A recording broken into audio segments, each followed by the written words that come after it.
देवेंद्र फडणवीस यांच्या मंत्रिमंडळात जे लोक आहेत बिंडोक, ही त्यांची भूमिका आहे. जे वातावरण त्यांनी खराब केलेलं आहे.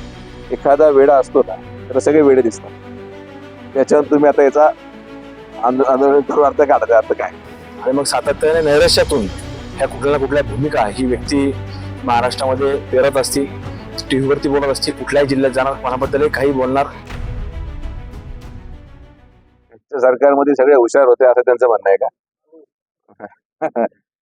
पहा, हे एक डॉक्टर आहे ना, त्याने मी सांगू शकतो की एखादा वेडा असतो ना तर सगळे वेडे दिसतात.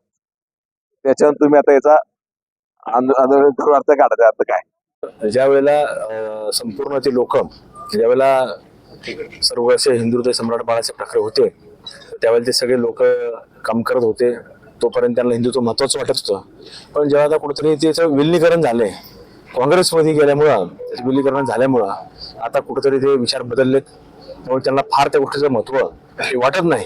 आणि मग सातत्याने नैराश्यातून ह्या कुठल्या ना कुठल्या भूमिका ही व्यक्ती महाराष्ट्रामध्ये पेरत असती, टीव्हीवरती बोलत असते, कुठल्याही जिल्ह्यात जाणार, कोणाबद्दलही काही बोलणार. स्वतःचं कार्य कधी कुठली निवडणूक केलेली नाही, त्यामुळे कधी कुठल्याही प्रकारे निवडणूक न केल्यामुळं हे सगळे अशा प्रकारे काही ना काही वक्तव्य करत राहणारे व्यक्ती आहेत. सोशल मीडियाच्या भाऊ गर्दीत विश्वासार्हतेने चकाकणारे नाव म्हणजे लेट्सअप मराठी. सगळ्यांना, सगळ्या नागरिकांना ती स्पीच, ती लेट्सअप वरील मुलाखती म्हणजे विचारांचा खजिना. त्यानंतरच्या निवडणुकीमध्ये मला सोडून गेले. बातम्या केवळ वस्तुस्थिती सांगणाऱ्या, न प्रोपोगंडा, फक्त जनतेचा अजेंडा.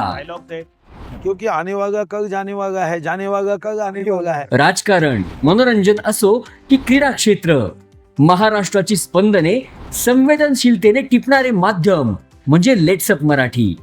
जगासोबत एक पाऊल पुढे राहण्यासाठी लेट्सअपचे ॲप, सोशल मीडिया आणि वेबसाईट सोबत कनेक्टेड रहा.